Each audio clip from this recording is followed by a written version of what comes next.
Welcome to Pensari Basketball Live, our third live of the day. Let's talk about the Indiana Pacers having a little bit of a meltdown in the Pascal Siakam era, moving to 0-2 after dropping games to the Portland Trailblazers after Jeremy Grant and former Pacer Malcolm Brogdon, one of my favorite players, went off. And then tonight, they had it really close. Played a very competitive game on the road against the Phoenix Suns, who are red hot right now, having gotten Bradley Beal back and no Tyrese Halliburton. The Pacers flounder down the stretch. And I think a lot of interesting stuff from Pascal Siakam. I must say, as someone who wasn't like the hugest Pascal Siakam fan while he was here, I am really enjoying watching Indiana Pacers games with him because I'm really a huge fan of the Indiana Pacers.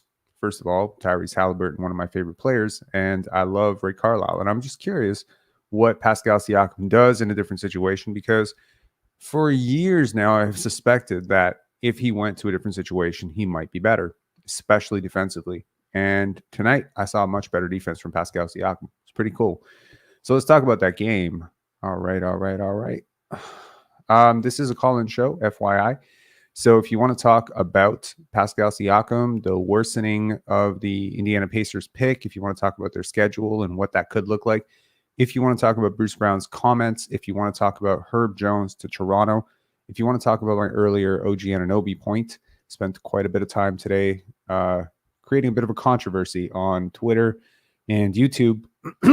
I mean, I swear to God, I'm from New York, and I feel like now I have turned into New York Knicks enemy number one. Fan base enemy number one. People are just clowning me left, right, and center, and I love it. I love it. Absolutely. You know what? As the Toronto Raptors, we spent a year wondering, oh, Kawhi, he's going to go back to LA. We spent a year wondering, Vince, where's he going to go? Chris Bosh, where's he going to go? I feel like other fan bases don't necessarily have that same, especially like the big market teams. They don't usually get to experience what the smaller market teams get to experience, that fear that your free agent could leave. But I really believe there's some truth and quite a bit of legs to the OG Anunoby to Toronto steam. And quite frankly, I just want to put it out there for multiple reasons. Number one, I think it could happen. True. I really believe it could happen. Right now, I would put the odds at about 8 to 10%. Those are pretty low odds, but they're not 0% or negative 1,000% or whatever people want to say. The second thing I believe it does is I believe it introduces just a little bit of pressure for the New York Knicks and their fan base. I hope that it makes them value OG Anunoby a little bit more because this very lazy, his agent is the guy's son, whatever argument. That's the only case. The only case they have is Leon Rose's son. That's it. So I guess, I don't want OG to be taken for granted either, right? Not by the coaching staff, not by the organization. If they believe he could probably move on, hopefully they'll give him some more touches. Yeah. Would you pay OG $40 million? I think I'd pay him something close to that. Good eye. I learned one thing in my life, never say never. True. Okay, let's talk about the Indiana Pacers and what we saw from the Pacers. I think they had a pretty competitive game. Sorry, I'm going crazy here. My bad. There we go. The Pacers lose 110-117, some late buckets. I really don't think their loss tonight was on Pascal Siakam. He did have some very, very costly turnovers down the stretch. I guess they're worth talking about. There was one, he did foul out as well. So Pascal Siakam ends the night with 15 points on 6 for 14 shooting, 1 for 3 from 3, 7 assists, 4 rebounds, 0 steals, 0 blocks, 6 personal fouls, 3 turnovers, -9. I think the Indiana Pacers got a really, really, good shooting game from Buddy Hield, but man, defensively, towards the end of that game, it's like the Indiana Pacers were playing basketball and the Phoenix Suns were playing buddy ball. Like every single time they could, they forced the switch. What was most interesting about this game was just seeing Pascal Siakam and KD just going back and forth, all game, just jawing at each other. Very different games from those two players. Pascal Siakam, as aforementioned, finishes with 15 points. Kevin Durant finishes with 40 on 18 for 25. What could have been. Pascal Siakam's probably like, man, if they had just moved Scotty Barnes, I could have played with this guy. 9 rebounds, 3 blocks for Kevin Durant. Yusef Nurkic playing fewer minutes now that the Phoenix Suns have decided occasionally to move Kevin Durant to the 5. And in limited minutes, it has looked very, very interesting from the Phoenix Suns side. Like, it has looked really interesting. There aren't a lot of teams out there. I think they ran Kevin Durant at the 5 against the Sacramento Kings a couple of days ago. And man, it was interesting to see just how efficient that offense looks with him running the 5. He's damn near 7 feet tall. So it's not the worst matchup to put at the 5. He has about a 7'5" wingspan. Not the biggest guy, but he's big enough, man. Like, there's no Shaquille O'Neal's in the league anymore, unless you're going up against Jokic or Embiid. I think you can tread water. I'm more concerned about which center in the league can guard him. I don't think anyone can guard him, period, but not centers. So, anyways, I think Grayson Allen has been really, really good. He is leading the league in three-point shooting. He's a low usage, high motor defensive guy. They need that. You need role players like this. Kind of makes you think what could have been had the Raptors traded Fred VanVleet for Grayson Allen and a first-round pick or a second-round pick or whatever deal was available. But nevertheless, Bradley Beal, 25 points, including a couple of really, really big late buckets. He has been interesting. A lot of people talk about the contract. Yes, I agree. Bradley Beal is very overpaid as a first option. But as a third option, man, he might be one of the best in the league. He is like really, really skilled. He can get his bucket anytime he wants. Devin Booker, a little bit of a cold shooting night, 9 for 24, 1 for 7 from 3, 26 points, still finished the game with 26 points. The Suns don't really get anything off their bench. Kind of makes you think if they had any contracts to send out, wouldn't Chris Boucher look great in a Phoenix Suns uniform? From the Pacers bench, this is just scouting. For the second straight game, Benedict Mathurin just is having a nightmare. Like, he's unplayable right now. Like, straight up. To those of you who are saying, like, he is the guy that you wanted back in the Pascal Siakam return, I hope you've been watching the last few games. I'm not saying this is him, but this is part of him. Like, he just doesn't do anything. Sorry, give me 1 second here. My throat is going nuts here. 1 sec. Like, seriously, like, his shot selection is next level bonkers at times. He really doesn't provide much as a defender. I've been much more impressed with Ben Shepherd and Andrew Nembhard. I think Nembhard was great for them. Got downhill a lot. Sorry, I had dog hair on my thing here. Jalen Smith was incredible tonight. Fun fact, he's shooting above 40% from 3. That was one player that I really, really wanted back in a Pascal Siakam trade. He's an unrestricted free agent this summer. I think the Raptors should target him. I really do. Granted, this season might be a complete anomaly. It might be a bit of a fluke. He's in a contract year, but he's shooting 70% true shooting, over 40% from 3. He's a really good rim protector. Jalen Smith's a really good rim protector. He had 2 blocks tonight, 15 points, 4 rebounds. He was awesome off the bench. Obi Toppin had a nightmare game against the Portland Trailblazers last game. He bounces back with 13 points. And one of my favorite rookies, holy shit, Jarris Walker, man. I'd give every one of those picks that we got back just to get Jarris Walker, man. 10 points, 9 rebounds, 1 assist, 1 steal. Not a perfect game by any means, man, but on one possession, he was checking Devin Booker. On the next possession, he was checking Kevin Durant. On the next possession, he's closing out to a 3-point shooter. He guarded like 3 guys on one play. Like, defensively, he has a lot of Scotty Barnes in him. And it is really, really awesome to watch Jarris Walker play basketball. Kind of makes you think, why the hell wasn't he playing earlier in the year? I think he solved so many of the defensive issues. And this is a team that has really struggled defensively. I wonder if at this point they're looking at this team, because I was listening to a podcast today and they were talking to that the Indiana Pacers initially wanted to trade for OG and Pascal. So I don't know why they settled for just Pascal, because I'm pretty sure if they had been willing to part with Ben Mathurin and Jarris Walker, they easily could have gotten both. So that makes you think they may not be done yet. But I do want to mention, when you look at the standings, and I will look at the standings here in a second, it's not looking great for the Indiana Pacers, man. They're 24-19. They're firmly in the play-in. They're probably way too good for a lottery pick, and I do want to mention their pick currently belongs to the Toronto Raptors. If you're a Raptor fan, regardless of how you feel about Pascal Siakam, you should probably actively be rooting for this team to miss the playoffs, because it would give the Raptors a top 13, top 14 pick. In terms of defense, I mean, for the second straight game, the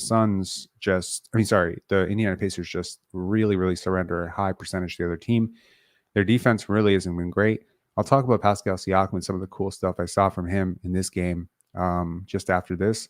But in terms of points in the paint, 64 points in the paint. I can't remember the last game, but the Blazers really got into the paint at will as well. Kind of makes you think, you have Pascal Siakam, you have Jarris Walker. These are big athletes. You have Jalen Smith. You have, Buddy Hield. Sorry, not Buddy Hield. Miles Turner. It makes you think, if you can't stop at the point of attack, you really don't have a chance in the NBA. And I think the Raptors are finding that out as well. What sticks out? Honestly, pace is starting to stick out. The Indiana Pacers, really, they were a team that was breaking 130, 140 all the time. This is a team that scored like a team high in terms of league average in terms of points, and they just haven't been that for the last two games. I think that might be chemistry, but also they've kind of gone away a little bit from their offensive principles to implement Siakam. Coach Carlisle, he doesn't really believe in long twos. He doesn't believe in a lot of mid-range ISOs and stuff like that. Feels like they're going more and more to their half-court stuff with Siakam. But to his credit, he played really hard tonight. I'm seeing a lot more screening. Honestly, if you had this defender in Toronto this entire season, you're probably a much, much better team. The problem is he really hasn't played very much defense the last 2.5 years, 3 years in Toronto. And because of that, he really, really doesn't know how to play defense without fouling right now. I appreciate the effort. He was picking up KD full court. He was doing stuff as a defender that I hadn't seen in a long time. He's setting a lot more screens.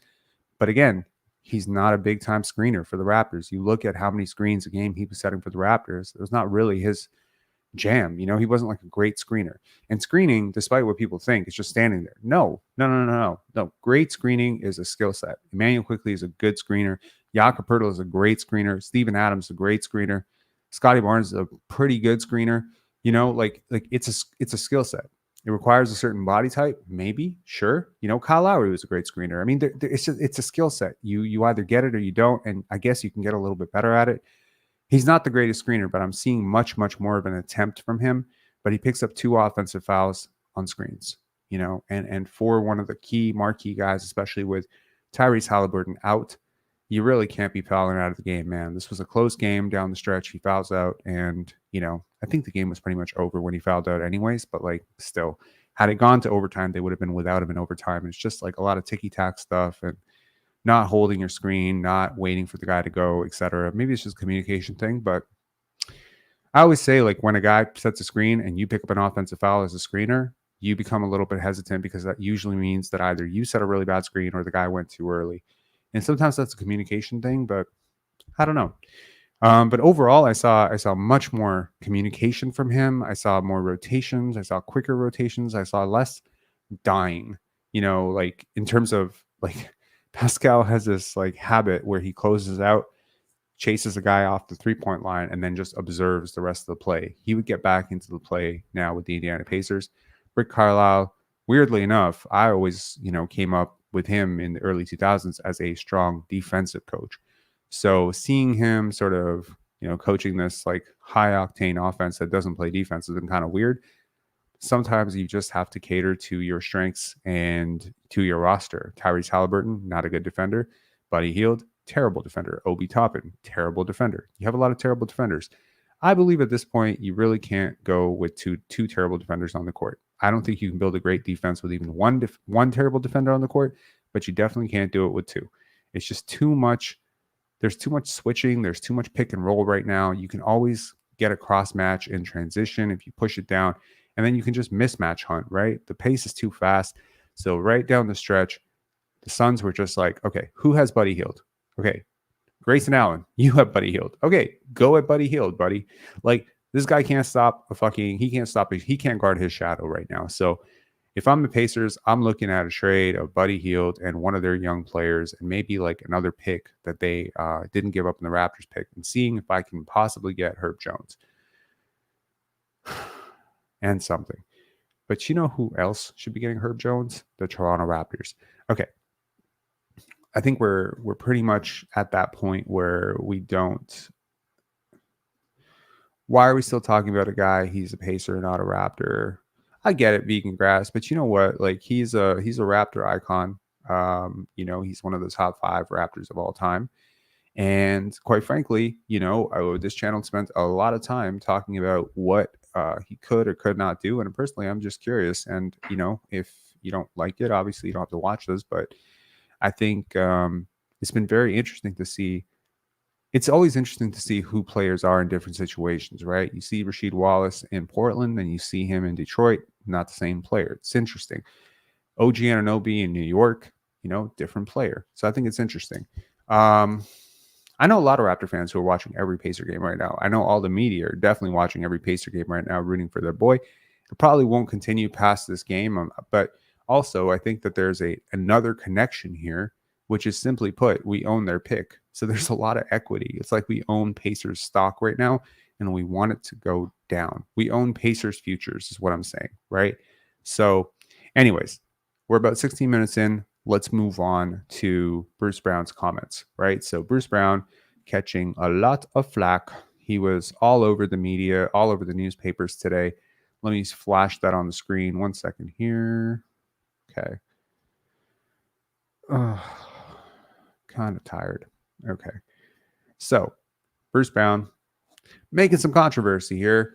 Bruce Brown and Knicks trade rumors. I'm Tom Thibodeau's type of player. Tom Thibodeau is particular. The Knicks head coach gravitates towards few required qualities and what he looks for his players: tough, hard-nosed, smart, and willing on defense. Raptors wing Bruce Brown seems to fit the bill. Okay, now personally, Bruce Brown had, what did he say exactly? I'm a dog. Brown told the Post on Saturday night prior to the Raptors 126-100 loss to the Knicks. I play extremely hard on both ends of the floor. I can do just about whatever Tibbs needs me to do. Okay. I get it. A lot of people are very, very upset about this, especially because he himself had probably his worst game of the season, couldn't hold a basketball. I don't think this is like Dennis Schroeder wishing the Celtics a championship. Okay. I don't think it's in that same vein. I think it's closer. I don't think it's, you know what? I do think it's very close to the Goran Dragic I have higher aspirations thing. You know what people didn't realize about the Goran Dragic higher aspirations thing? That the Raptors had already told him that they were going to move him, that he was not part of the cards. So he himself decided to put it out there to his own country's media, Slovenian media, which some asshole translated incorrectly, that he wanted to win a championship, that he had higher aspirations for his career. And this Toronto media decided to make him public enemy number 1 because of, I don't know, insecurities. He hadn't played a single game. He did everything right, by the way, during his time as a Raptor, but it didn't stop people from complaining endlessly and booing him and doing all sorts of nasty things and saying nasty things about him. And quite frankly, I think it's pretty ridiculous. And just like I think all of the vitriol towards Bruce Brown today has been pretty ridiculous. He has been told that he's probably going to move. Okay, he had a meeting with Masai Ujiri. I am obviously not privy to what was said in that meeting, but I can tell you with some degree of certainty that he is not a part of the future in Toronto. He has a very valuable contract. He has a expiring team option. Like he has a team option or he's an expiring. This is like a variable. It's like a variable mortgage, like whatever. No, it's not like a variable mortgage. This is a convertible contract, basically. Like if you are a team out there that is wondering what might or might not happen in free agency, do you need the cap? Do you not need the cap space? This guy is worth like an extra pick just because of his contract. Now, forget about the player. The player himself is awesome. Bruce Brown, the player, is awesome. He's a really good player. And I feel like people really don't understand the value of this guy, but he is a final piece for like 6 contenders. I'm not kidding. He is easily, I want to say this very clearly. He is easily more valuable to most teams on this current contract than Fred VanVleet was last year at the same time. Bet money. There's so many elements of this, like from how he fits in, to how portable he is. I mentioned this with OG Anunoby. OG Anunoby is the type of guy that you can literally put into your offense and he fits. Tomorrow, he's good. You don't have to work him in over 4 weeks, lose a bunch of games, trying to implement him. It's not like Pascal Siakam or, DeJounte Murray, for instance, or Trae Young. It's not like one of these guys where he's a high usage guy. He just comes, he plays, he does his thing. He's smart. He cuts without the basketball. He rebounds. He does a lot of great things. And frankly, there are a lot of teams that could use him. A ton of teams that could use this guy. So naturally, it makes no sense for the Raptors to hold on to him, in my opinion. I just don't see it. Now, as for the Toronto Raptors, where are they? They are 12th. Play-in still very much in play. Look at the teams ahead of you. Brooklyn is in free fall. They are 2-8 in their last 10. Unless, of course, you buy that the Chicago Bulls are good suddenly, you are basically, I don't know. You're like a 4-game winning streak and going 500 the rest of the way, probably away from making 10th. Now, do you want to make 10th? I don't know. But the more competitive basketball you play, in my opinion, the better. Okay? I think it's probably good to have something to play for as opposed to just, okay, we've lost the season. Let's tell the guys we're tanking. Let's trade away all our vets. Let's kind of set this bad tone for our locker room. I understand that you could sell Scotty Barnes on, okay, this is just not going to be our year. It's not just going to be our year, but we promise we'll make it up to you next year. But there's a lot of value to be gained by trying to win games the right way. If you're going to lose the right way. Don't just go out there and develop losing habits. We're not trying to turn into the Houston Rockets last year. So in terms of that, what can you get for Bruce Brown? A lot of people have talked about Evan Fournier and Quentin Grimes. Now, Quentin Grimes, restricted free agent. Another Knicks restricted free agent. How much do you want to pay him is the question. He won't be cheap. I promise you that. He won't be cheap. It might be 18 million, 17 million, something in that sort. It's going to be in the Gary Trent range money. And if you're looking to free up cap space this summer, certainly does not help to have Quentin Grimes. You know what would help, though? Draft picks. Expirings and draft picks. So you take on an expiring contract, or if you don't want expirings, if you don't plan to use your cap space this summer, then you could easily take on a contract like Kevin Huerter or Harrison Barnes or something like that. In exchange, you can grab a second round pick and a first round pick or something of that sort. Again, as I said, people probably don't understand how valuable Bruce Brown is because he's a role player, right? He's a 27-year-old role player. He's a little bit undersized. Doesn't put up huge numbers. It's not like he just traded for Twilight Carmelo Anthony or something. You know what I mean? So it's really difficult. There's sort of a disconnect mentally in terms of how much he's worth. We can fire up the trade machine if you want to call in and offer me a Bruce Brown package. We can definitely explore that if you want. I'm probably going to go live for about an hour, so we're about 23 minutes in. But I do want to talk about another thing that everybody in the NBA was talking about today, which is Herbert Jones. And basically, what is the cap sheet situation for the New Orleans Pelicans? And the New Orleans Pelicans basically are in a jam because they did sign CJ McCollum to a pretty big deal. And they've got Brandon Ingram on a pretty big deal. And they've got Zion Williamson on a pretty big deal. And unless one of those guys is going somewhere, they probably don't have enough money to continue paying some of their guys. So I want to just show you their team payroll. Hang on one second. I'll pull this up here.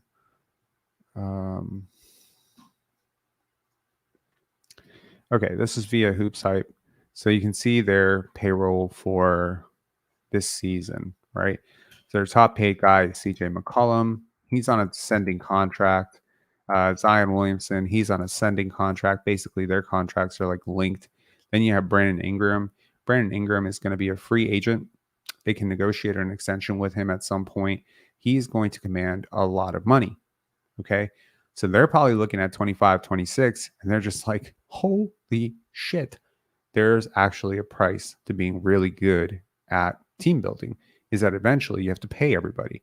Now, even if they let Jonas Valanciunas expire, FYI, the Raptors could easily sign Jonas Valanciunas, and I wouldn't be super against it, by the way. He does shoot threes and he rebounds, even though he's a little bit compromised defensively.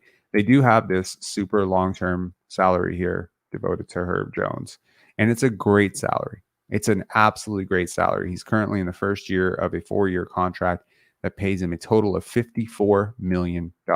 Honestly, he's worth twice that. So this is a huge, huge discount. He might be worth more than twice that. I'll show you how good he is after, but like seriously, this guy is incredible. You also have a 1+1 of Larry Nance Jr. So I think these are the two contracts that you would probably target if you are the Toronto Raptors. I understand people who say they can't afford to lose Herb Jones. How could they afford to lose Herb Jones? Well, here's another matzo ball that's coming up for them. Now, they have two blessings on their contract, which is Dyson Daniels and Jordan Hawkins are both rotation players right now. Okay. At some point, you're going to have to extend Jose Alvarado. He's a pretty big part of what they do. And they didn't hit on Kyra Lewis. So they've shipped out Kyra Lewis. They don't want to be a tax team, clearly, but they have a really expensive set of players. Brandon Ingram, as I said, probably his next contract is going to be closer to 40+ million. And yeah, unfortunately, Herb Jones is the guy that they have chosen is probably going to be on the out. Certainly, they're not trading Jordan Hawkins and Dyson Daniels. In fact, this is why you draft guys like this, so they can step up into place, right? There's also the other big matzo ball, which is every other team knows that you don't want to be a luxury tax team. Here's the problem. You see this guy right here, Trey Murphy. He's really, really important to them, and they love him. And you know what? So does everybody else in the league. This is honestly, in my opinion, the fourth best player in Scotty's draft class. He might be the third best player. Now, he's definitely the fourth or fifth best player in Scotty's draft class, the 2021 draft class. His analytics profile is off the chart. So let's take a quick look at Herb Jones, and we're going to take a look at Herb Jones as well as Dyson Daniels, as well as we're going to look at Trey Murphy and Herb Jones. I don't think that Trey Murphy is gettable. Okay, just to put that out there, I don't think Trey Murphy is gettable, but I do think Herb Jones is gettable, and there was reports today that he is gettable. So we're just going to take a quick look at them and just give you an idea of who these guys are. So first, let's look at Trey Murphy. So Trey Murphy, in a nutshell, is a freaking awesome player, man. 85th percentile offensive player, incredibly efficient shooter, high volume 3-point shooter. He's 86th percentile in 3-point attempt rate. He is just decent. Like, he's a decently, he has like decent ball handling skills. He's a live wire athlete. I can see the Raptors, like, if they don't do something with him, if they can't afford him, I could see a team, I don't want to say max him out. I don't think that the team would max him out, but close. Like, I could see a team offering him like $30 million because his numbers are pretty nuts. Okay, so in terms of just the raw numbers, because he comes off the bench, 13 points, 3.5 rebounds. Not impressing anybody, right? But when you start to look at his analytics profile, he has a 2 box plus minus, 2.5 offensive box plus minus, right? In terms of advanced stats, he has a 0.5 value for replacement. Again, at the age of 23 years old, this is a really good player. He has a 7-foot wingspan. Oh, the things I would give for the Raptors to get this guy. He's also a crazy athlete. Like, this guy is probably, if not definitely, worth more than Emmanuel Quickley on the open market. Like, he's a really good player. They're going to have to pay through the nose to keep him. It's not going to be like Herb Jones, where it's a second-round guy and, people think he's a little bit older and whatever. It's not going to be like that. So this is going to be a very, very expensive fourth player to keep. People are they're kind of like, they don't understand the motivations of a small market team. But unfortunately, these are the breaks. Okay. So look at Herb Jones. Now, this is a complete inverse. He is a very good, if not very competent offensive player. He takes enough threes to keep it respectable. He's pretty efficient from the field. He's very portable, like 95th percentile portable. And portability, all it means is really how well do you fit in with an average roster? How disruptive are you offensively, right? Passer rating is great. He's just a very well-rounded player, right? He's a very well-rounded player, and he's not like a grab it and run 4 pick and rolls, 5 pick and rolls for you guy. But I think he's an underrated passer, man. I really do. I think he is a very capable and very intelligent passer. It's just hard. You're behind Zion. You're behind, CJ McCollum. You're like 4th option all the time on offense. I think this is a guy who has more. He can do more. He can give more. It's defensively where he shines. Now, this is hot take territory, so get ready. I think he's a better defender than OG Anunoby. I just want to be clear. I want to be very clear about that. I think he's a better defender than OG Anunoby. I've watched him for a long time. I watched a lot of Pelicans games last year because I love the Pelicans. And I'm telling you, I have seen this guy do things that I don't think OG Anunoby can do. He is a really, really good player. Like, he is insanely good. I was on a Twitter Spaces today, and someone said, "We're not giving up a first round pick for Herb Jones, man. He was a 2nd round pick." Oh my God, the lunacy of this fan base sometimes, I swear to God. Okay. In terms of point guards, he guards point guards 24% of the time, shooting guards 27% of the time, 15% of the time he guards small forwards, and 17% of the time he guards power forwards. If you're wondering what that means he's basically OG Anunoby. He is honestly better. He's a more coordinated player. I don't know what else to say. To the question of, can the Raptors afford to chase OG Anunoby in free agency if they get this guy? Yeah, sure. Absolutely. You just have to clear up some more cap space because Herb Jones doesn't make a hell of a lot of money. That's the crazy part of it. Herb does not make a ton of money. And yeah, I think that's really where that conversation ends. Like, he doesn't make a ton of money. And if you can clear out Chris Boucher for Herb Jones, if you were to trade Bruce Brown and you can make Chris Boucher and Dennis Schroeder or Chris Boucher and Jalen McDaniels disappear off your books, then guess what? You can still afford OG Anunoby.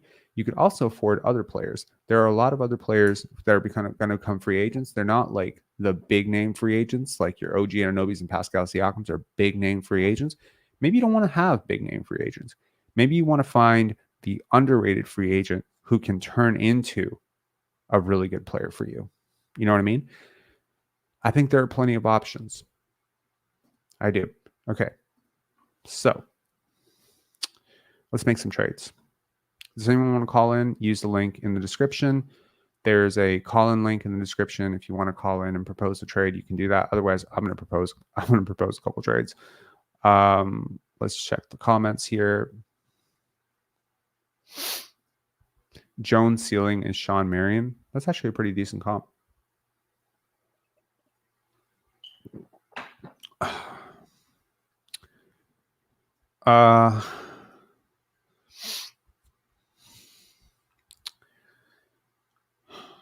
It's really hard to compare him as a defender. I just think, like, when I watch him play defense, he reminds me a lot of Scottie Pippen defensively. So Scottie Pippen defensively, and who would I say he reminds me of offensively?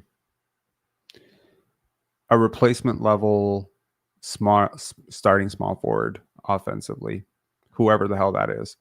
But like Scottie Pippen defensively. Like, he really does, man. Like, he's so good.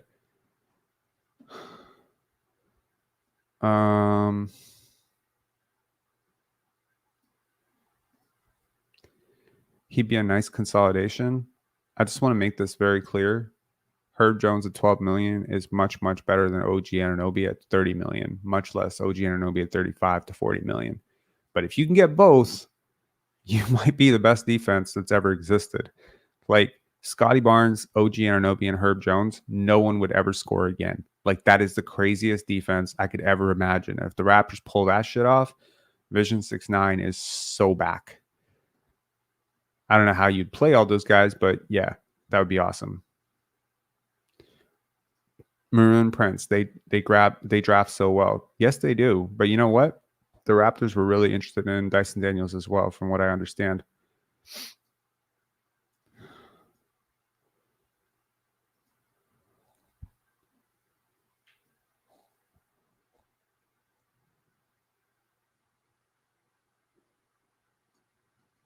The payroll is blurry. I think you just needed to boost your if your internet was if your internet was buffering. I don't think it was blurry, but I apologize if it was. Um,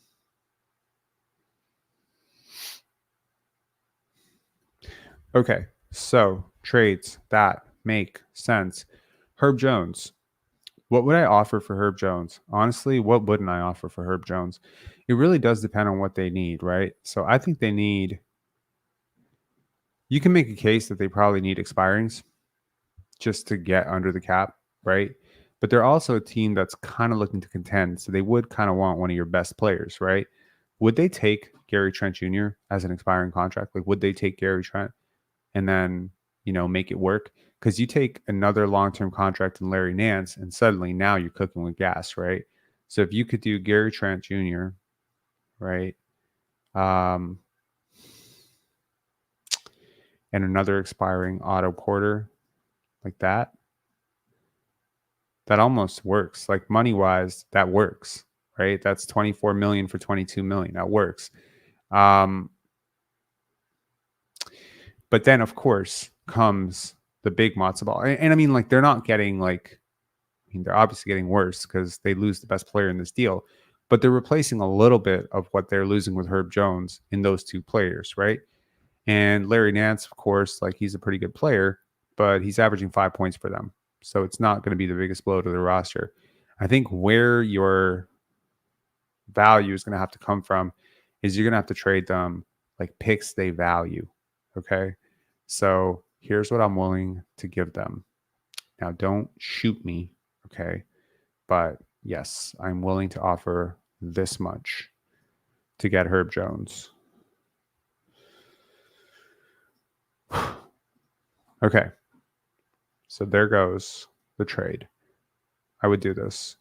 I would no doubt do this. I would trade 3 first-round picks, Otto Porter, and Gary Trent Jr. to get Herb Jones and Larry Nance. That may seem crazy to some people out there. They'd be like, that's just way, way, way overkill. But I'll tell you what, the 2026 Indiana Pacers pick is a hypothetical. If it ends up being a pretty good pick, probably that's a bit of a mess up on my part.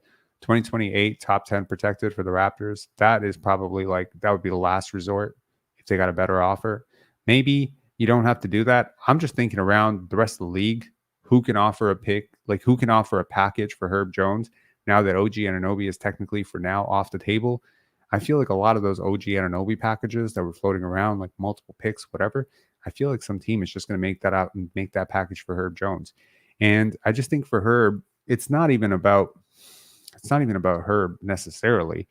It's about what it represents. And what it represents is 3 years of about $30 million a year value at a $20 million or $18 million discount.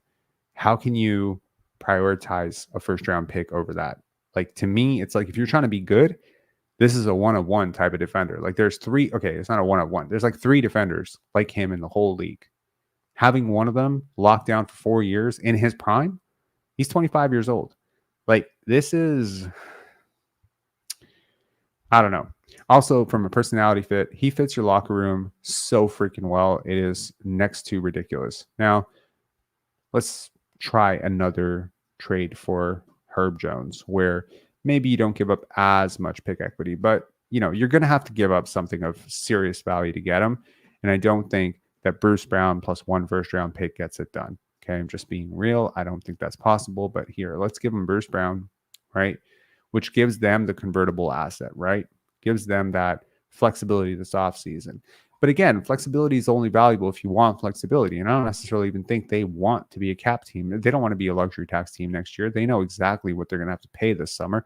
So I think that they've pretty much figured out their books at this point, and they know that, well, actually the Bruce Brown thing makes sense because Trey Murphy's contract is not going to kick in this summer, but they do have to replace Jonas Valanciunas. They're going to have to re-sign Jonas Valanciunas. What's JV worth?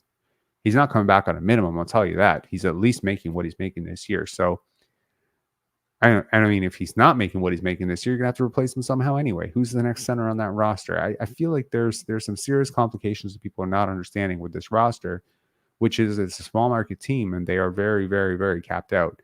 Um, yeah, so I could definitely see us making this deal as well. The only issue with this deal is you can't send any other players, like any Raptor players, out with Bruce Brown.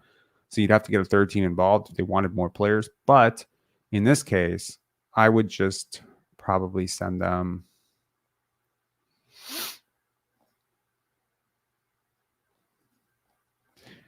Yeah, this is what I would do. I would send them the 2 picks, plus I would send them the Detroit pick, which is like a very, very valuable asset. So I think that this would be the deal. Herb Jones, Larry Nance Jr. for Bruce Brown, the OKC pick, the Detroit second round pick. So they'd get 2 cracks at 2024 rotation players to help kind of pad out their roster. They're obviously a team that drafts well. So clearly they're going to see the upside in draft picks. And they also get the 2026 Indiana first round pick, which again, if they're capped out at that time with Zion, Ingram, whatever, that's going to be welcome relief for them. And who knows how bullish or bearish they are on the Indiana Pacers' future. So I think that's definitely one way to go about it. Now, there's another deal that has been pitched out there, which is, of course, a lot of people have been talking about the New York Knicks, right? It's like we want to deal with those people again. All right. So here is Quentin Grimes. People want to trade for Quentin Grimes. They also want to trade for Evan Fournier. Fournier, it says 2 years there, but honestly, the second year is a team option, and the Raptors would naturally decline because Evan Fournier is not worth anywhere close to that. And the deal would be for Bruce Brown. Now, if this is what it is straight up, I'm inclined to probably say no. Let me see what Quentin Grimes' contract looks like. So, yeah, he has a team option for the 4th year. Okay, so he is going to be extension eligible this summer. What was he? He was so he's a Scotty's draft class guy. He was the 25th pick in Scotty's draft class, which means he's extension eligible this summer, which means next year you would still have him at 4.2 million. But this summer he'd be looking at an extension. Obviously, he's disgruntled in New York. He's not getting the right playing time. They don't seem to be willing to pay him what he needs to be paid, I guess. So if the Raptors are looking at this guy, they'd probably be able to negotiate an extension with him. He's 23 years old. He's actually a pretty good player. Like, I know Scotty U is not him, that whole thing aside. He is a pretty good player, and he's a pretty damn good defender. And obviously, he'd be a hell of a lot cheaper than Herb Jones. In this case, you don't have to be giving up picks. If you are the Knicks, Bruce Brown is a clunky fit, in my opinion. Yeah, he does a lot of great things for you. Yeah, it'd be great to get another, great player from the Raptors, et cetera, and probably be good for them to get off of Evan Fournier's contract because obviously they have no intention of picking that up. And he's very valuable this year because just like Bruce Brown, he has that team option convertible contract, right? So there you go. There's the team option 2023. 2023 is this year, and then 2024 is the team option. The exact same situation as Bruce Brown. Unlike Bruce Brown, however, Evan Fournier he's 31 years old and he has not been playing for the Knicks. Weirdly enough, I think he can actually play. I think he has a lot to offer. I think he's a really smart player. And, weirdly enough, it could be like one of those John Salmons, Rudy Gay things where, a guy comes, he hasn't been playing for a while, and he just turns into a solid little vet for you. And obviously at the end of the year, you decline his team option and boom, cap space. Quentin Grimes, of course, could be a really interesting piece too, because despite what I said earlier about, he would eat into your cap space, because his extension doesn't kick in until Scotty's kicks in. Even if you do extend him at 18 million, he wouldn't bleed into your 2024 cap space this summer. He would kick into your 2025 cap space. So I actually could see the upside on this one. And in fact, it almost makes too much sense not to do this. Yeah, I think this is a good floor for where Bruce Brown goes. We already talked about, I think a couple of days ago, we did the trade show and somebody brought up Bruce Brown to the Kings. Is there another team that you think Bruce Brown should go to that you would like me to do a mock draft or a mock trade for?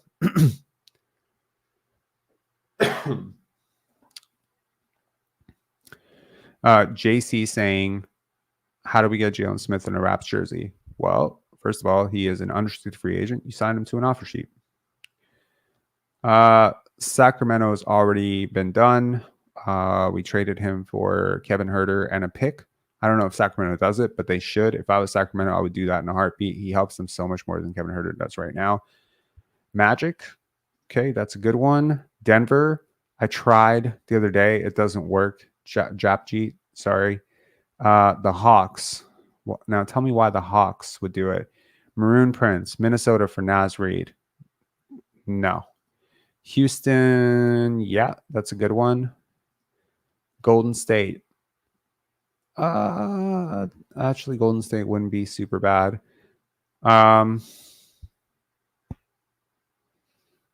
Magic, we get Isaac. Okay, let's try it. Okay, so Magic, Hawks, Houston, Golden State. Okay, let's try it. So Magic. Okay.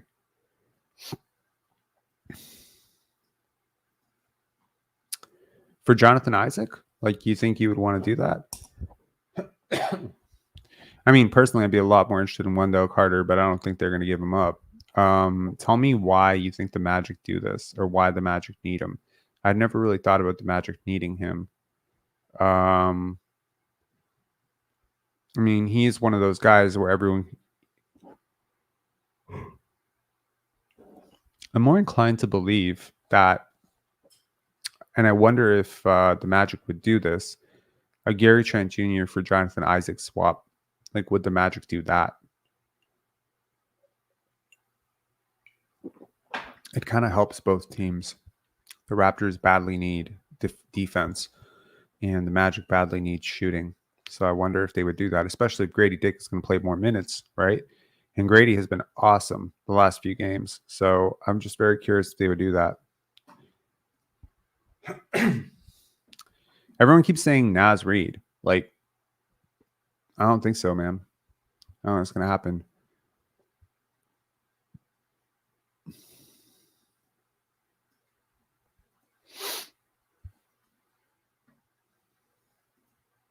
You did Thunder, correct? I tried, but you know what? Like, I just don't think the Thunder need him. Like, they have so many guys who do what he does, but like better. Like, you know what I mean? Like you need to think about teams like Sacramento that are like really lacking defense. Weirdly enough, like I was thinking, like, man, the Indiana Pacers could really use him, and they just had him, and he wasn't great for them. Yeah, it might be one of those situations where beggars can't be choosers, and you just kind of have to go with the best offer. It doesn't really matter where he fits or whatever. It's yeah, and Florida connection too. We have 3 firsts to offer. Many things can happen. See, that's the thing, right? Okay, Dallas for Josh Green. Okay, cool. Yeah, let's look at that. Okay, so Bruce Brown for what exactly? I'm like struggling. Like, would you make a deal for Markelle Fultz and something? I don't think so. They have an abundance of guards. Would you take an expiring like Gary Harris and a pick? Like, would they do that? I think that's worth asking. Yeah, I'm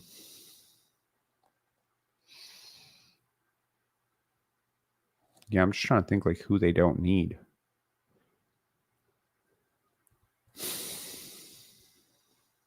Okay. I mean, I'm not suggesting that they should do this. I'm just saying like this is what something like this could look like. With Caleb Houston and Jonathan Isaac for Bruce Brown makes sense. I know that works trade wise, but like, does it make sense? You know, the Raptors get a 6'8" movement shooter, former Scotty Barnes teammate. They get Jonathan Isaac to help with defense. I believe, if I'm not mistaken, his contract has an interesting wrinkle where there's like a team option somewhere. Is it not guaranteed? I thought it wasn't guaranteed. Also, he's another Florida State guy. Scotty definitely knows him. So, yeah, I mean, could be interesting. contract. Let's see here. Okay. So 2000. Okay, here we go. So 2024, 2023, 2024, it became fully guaranteed on January 10th, 2024. So he wasn't waived, so it became fully guaranteed. The 2024, 2025, which is next year, is non-guaranteed. So you can waive them for zilch. And it becomes fully guaranteed once again on January 10th, 2024. Wait a second. What? No, that's this year. So 2024, non-guaranteed, fully guaranteed on January 10th, 19. Wow, what? Oh, that is weird. So every single year his contract is not okay. This year his contract was 7.6 million guaranteed, fully guaranteed. 2 weeks ago it was fully guaranteed. Next year his contract is completely non-guaranteed and it becomes fully guaranteed once again on January 10th, 2025. That is interesting. Okay, that makes him kind of valuable too. So yeah, I mean, I wonder if they would do this. I don't see why they would though. I'm just being honest. Unless they don't like him, unless they don't want him, unless they value what Bruce Brown does more. I think Jonathan Isaac's a much better player than Bruce Brown, man. He has a 2.9 LeBron. I think that's the best on the Magic. They would be giving up analytically their best player. I know he's not their best player. I'm just saying analytically, he is their best player, which is nuts, but also confirms why I like him so much. Their second best player is Franz Wagner at 2.34, LeBron, Goga Batiste 2.09, 2.07 LeBron. So those are the three guys who are analytically making the biggest impact. Then you have Paolo Banchero, obviously the lottery star, whatever, who has 0.31 LeBron. He's been in a bit of a cold streak at times this year. Yeah, I mean, again, to the average person who watches the Magic or doesn't watch the Magic, you're like, Paolo Banchero is definitely the best player. But in terms of per minute impact, certainly Jonathan Isaac's impact cannot be understated. So I'm not really sure there's a Magic trade to be had completely. The Hawks, another team that I don't necessarily think fits him super well, but I could certainly see a way to make it work. If the Raptors don't care super much about okay. Yeah, this one, it does work. Okay, this is a perfect deal. Actually, this is a perfect deal. I have a feeling they don't want to be on DeAndre Hunter's contract, especially with the ascension of Jalen Johnson. Typically, when a player like Jalen Johnson kind of pops off for you, it does change the calculus of the guys ahead of him and the guys around him. So what I would probably do in this case is very similar to the deal the Knicks are offering, just different faces, right? Instead of Evan Fournier and his like expiring contract, you take a more serviceable, younger DeAndre Hunter. So weirdly enough, in Hunter and Griffin here, you're getting two guys who were both projected to go top 6, top 7 in the draft and are both pretty young. AJ Griffin's still 20 years old. DeAndre Hunter is 26 now, granted, but just a few years ago, he went 6th overall in draft. Let's take a look at his contract here. So Hunter's contract is interesting. Okay, it is 20 million this year. It's 21 million next year.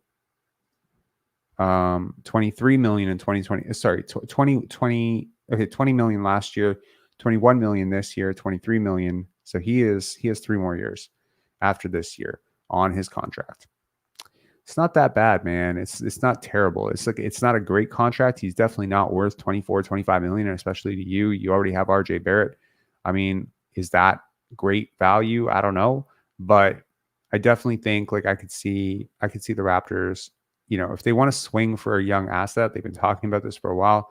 Like they want these young players. Okay, well, AJ Griffin is a hell of a young player to take a swing on. Prior to his injury, I think even after his injury, I think teams were very much like looking at him as a top 10 pick. He ends up slipping to 16th, but that's neither here nor there. I think he is definitely worth it. And if eating DeAndre Hunter's contract gets you, a young player of that caliber, I think you do it. Alternatively, you could also take a different contract off their books, but I feel like that's the contract they would want to give up. Given, again, like their roster, I think that's what makes sense. Like, would you really, really push for Kobe Buffkin and then maybe add a pick? Maybe that's possible too. But yeah, so this is the deal I would do with them, and I would just kind of see if they bite. I think you could make a case that they should. Maybe they could. Bruce Brown is certainly capable of doing everything DeAndre Hunter is capable of doing. I think DeAndre Hunter is shooting a little bit better from three this year, but Bruce is a better player for sure. He's a better player than DeAndre Hunter, and he helps you win.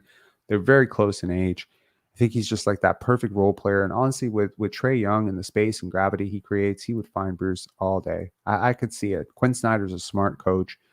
He would value Bruce Brown, I think. And the Raptors have already been in contact with the Hawks so often during this Pascal Siakam trade discussions. So I wouldn't be surprised if they have that ability. Houston's interesting. So do y'all remember when the Houston Rockets signed Fred VanVleet? I made a video saying the winners and losers of the Houston Rockets' decision to sign Fred VanVleet. And in it, I talked about the winners being Scotty Barnes, Darko Rajakovic, Ime Udoka, Alperen Şengün. I was like, Şengün is going to have a career year with Fred VanVleet. But you remember when I did the losers and I said Jalen Green? Yeah, Jalen Green's having a season from hell. I would be very curious. Now, this might get real spicy and really interesting. They don't have a ton of contracts to give back. This is a problem, right? Like they have guys, right? Like they do have guys that make money, but they're guys who actually play. So here's what I'm thinking. And this would be a PR nightmare for them. But I think their fans are pretty much ready to give up on this guy. Maybe I'm wrong. So you're going to eat Jock Landale's contract. And you're going to take back Jalen Green. And you're going to give them Bruce Brown. And you're going to sweeten it by maybe giving them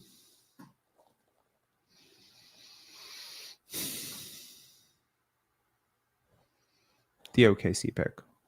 Okay. Now, this might be very, very rich for some people. It might be completely insane to some people, but I think there is some logic to this.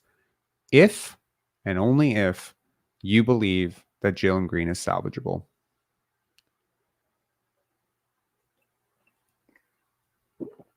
And I think he is. I don't think he's top 3 pick. No, I don't. But I do believe he's a live wire athlete with 3-level scoring potential. And if you can get him to buy in on defense, he is also one of Scotty Barnes' best friends. So this is how you make up to Scotty for trading away his best friend, OG Anunoby, by giving him his other best friend, Jalen Green. I think this could be one of those weird things that kind of works out. I'm a little bit trepidatious about the pick just because I don't think that Jalen Green really helps you win very much, but he has to have some sort of perceptive market value as a top, 3 pick. He has not worked out. Clearly, there's no denying that he hasn't worked out. But here you take in Jalen Green to pair with RJ Barrett, to pair with Scotty Barnes. I mean, you really do have so much talent here. If you can get it to click, if you can get it to work, it's crazy. Now, does Jalen Green fit 0.5 offense? Not really. Not really. So this might be one of those things where you have to rehab his value and ship it off. Is there a player that I prefer way more than Jalen Green? Hell yes. There's like tons of players. I just don't think they're available. So if I could take him off, what would I add in his place?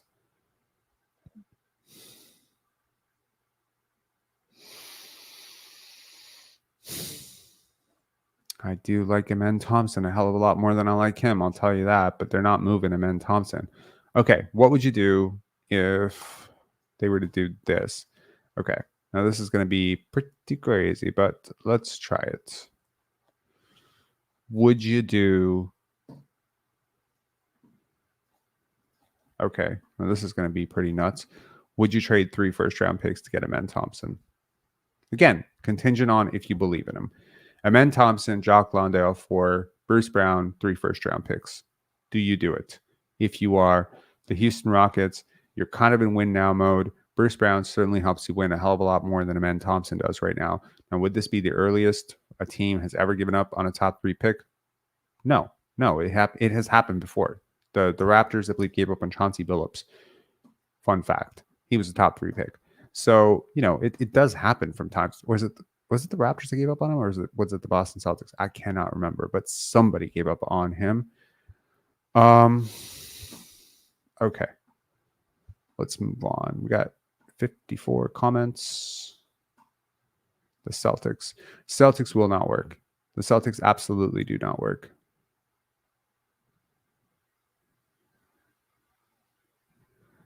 You ain't getting nothing better with than Thompson. Yeah, that's probably fair. But I will guarantee you there will be at least 3 players better than Amen Thompson in this draft. I just don't know who they are yet.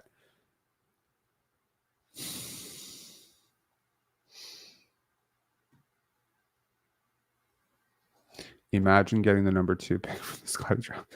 That's funny.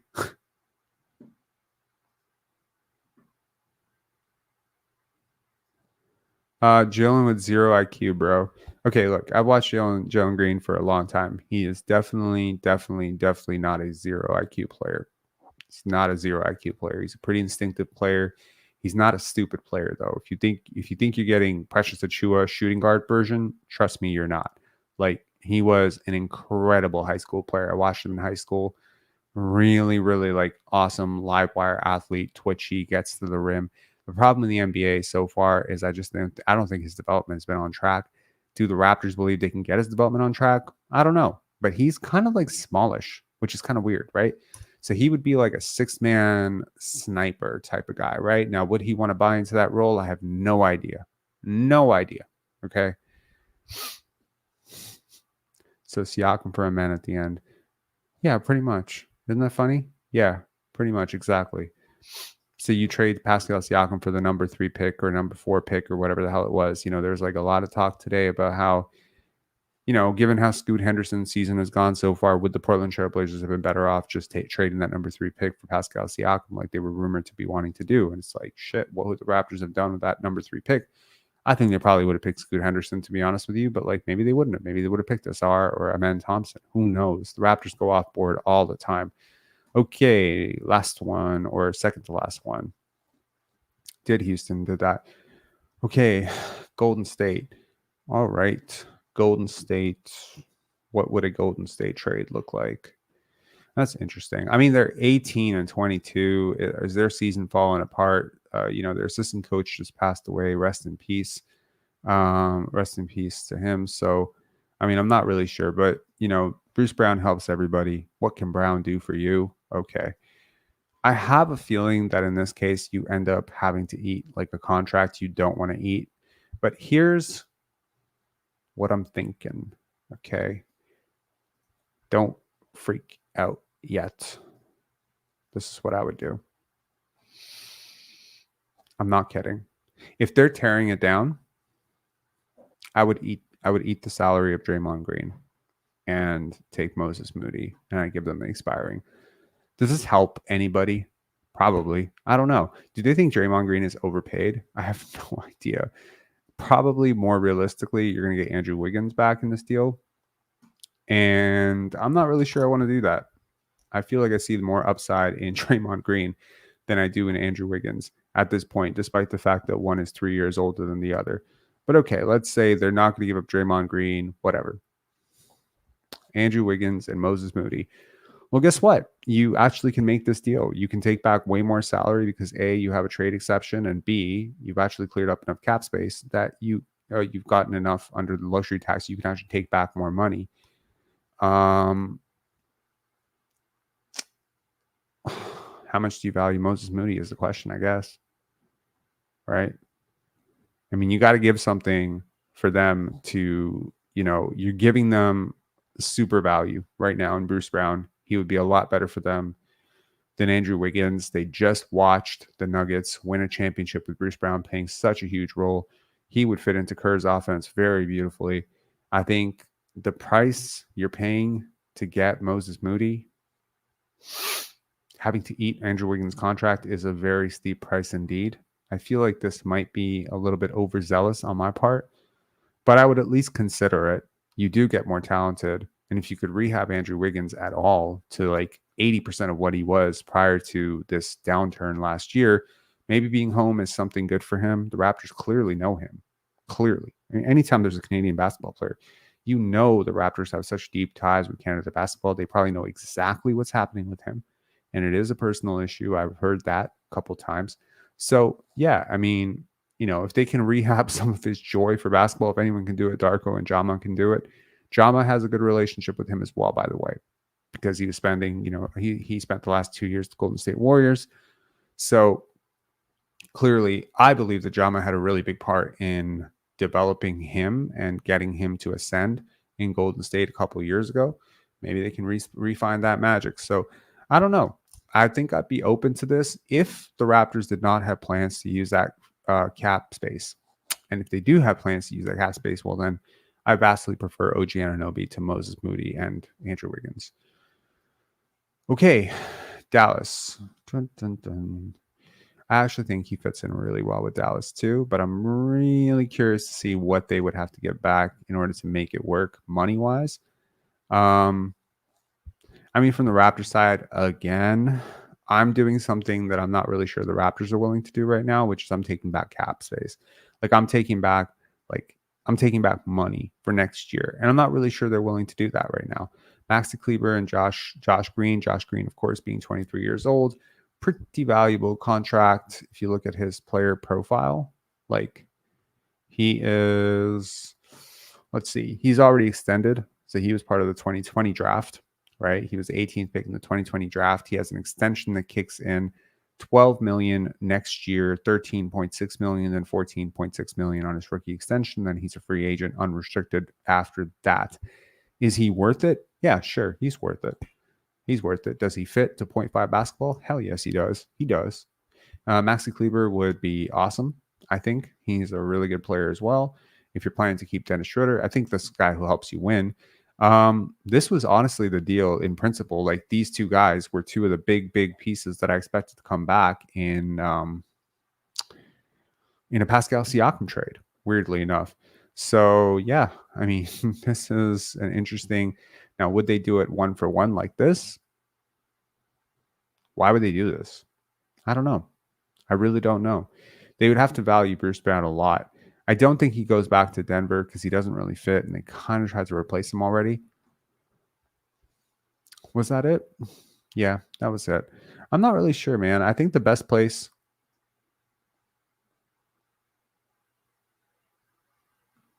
All of you fans. Yeah, so let's do Philly for Melton. No, I will not. Sorry, I lost my mind the other day when someone said Bruce Brown was a better player than DeAnthony Melton. No, not only is Melton the younger player, Melton is also the better player. And Philly is not stupid, so they know this. You're not going to get him without. Okay, so here's the thing. With Bruce Brown, there's a couple things that need to be considered. Okay, number one, what kind of trade can you make for Bruce Brown? Let me give you another example of a trade you can make for Bruce Brown that I feel like people don't really realize his trade restrictions. So I really want to show you what I mean here. Hang on. So let me show you what I mean.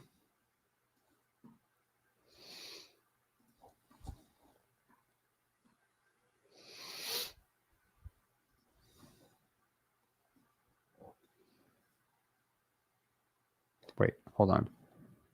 Dun, dun, dun, dun, dun. Hang on. What the hell did I do here? Oh, shit. I traded Jakob to the wrong team. Hold on. There we go. What? Why does he keep going to the Mavs? No. You foolish people. I traded him to the Bucks. What? Okay.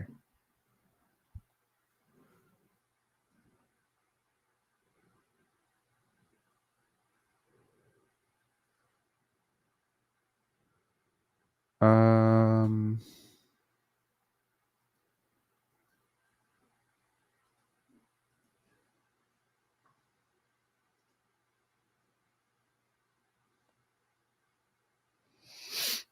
hang on. Oh, did I screw something up here? Yeah, I did, because I'm not giving anything to the Mavs. You guys are watching me fail in real time. Hang on. Okay. So the Raptors need to take something back. And what are the Raptors going to take back, Rob? Well, they're going to take back contracts. Oh, right. Okay. So how did these guys get moved, man? There we go. Okay, try it now. Success. Okay, there you go. There's an example of a 3-team trade with Bruce Brown. Isn't that interesting? Where you have other players involved. So, thank you. Whoops. Yes, you can. So there is the first thing that I want to clarify for you guys. Yes, you can. Do you remember Barack Obama's campaign? Yes, we can. Yes, we can. Okay. So this is something that a lot of people no. Okay. So basically, here's the rule. The rule is as follows. Bruce Brown cannot be traded with another Raptor to the team receiving Bruce Brown, which means that if I want this trade to fail, let me show you how it can fail. One sec. Dun, dun, dun, dun. Okay. Here, Garrett Temple going to the Mavericks with Bruce Brown, I believe it would fail. Boom. Why did it fail? Bruce Brown cannot be traded to a team from the aggregated with other players from his team because 2 months have not passed since he was traded for. Makes sense? So that's the point. Market checks. What's up? Are you doing another trade? Yeah. What's the other trade? Yeah, pick any team. I'll play the other role. What do you mean pick any team? Like if you pick, are you doing another trade with a different team, or are you doing that GM thing that we were doing the other day? Yeah. So I'll be the Raptors. Who are you going to be? Wait, I have to be the other team. So you have to pick the other team. Oh, okay, I got you. Have you done, or are people saying like Utah? Okay. Why do you think Utah wants something that we have? Or are you trying to do this deal for Lauri Markkanen? I wouldn't really think marketing about thinking I forgot the guy's name's a backup. Who? Their backup. I forgot his name. Kessler. Walker Kessler? Yeah. They're not going to trade Walker Kessler, dude. I don't think so. Nope, I don't. They There's would probably another. trade you Kelly Olynyk, but they're not going to trade you Walker Kessler unless you're offering like, I don't know, Scotty Barnes or something, or Emmanuel Quickly. Like you're not, right? So yeah.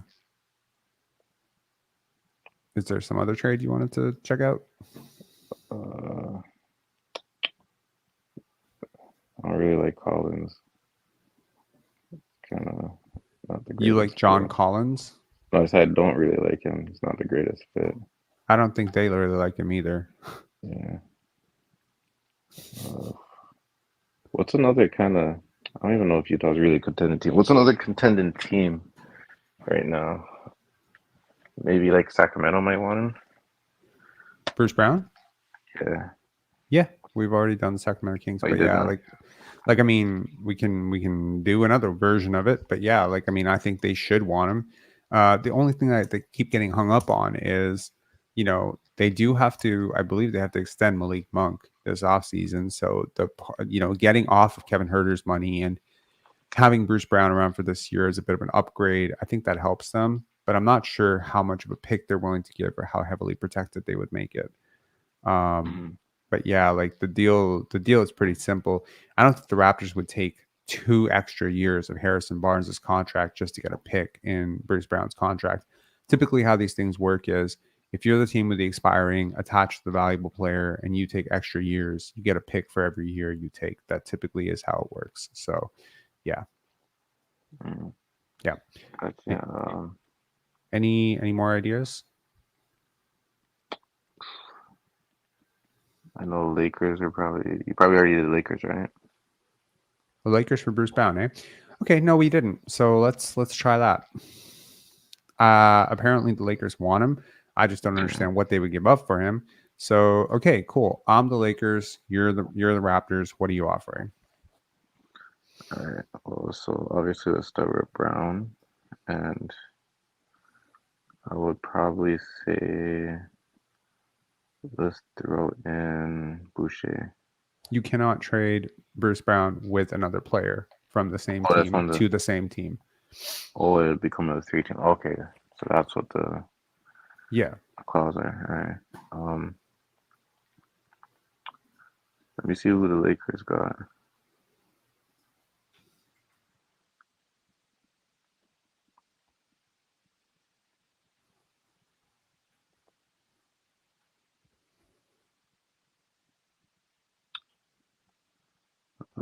What about Christian Wood?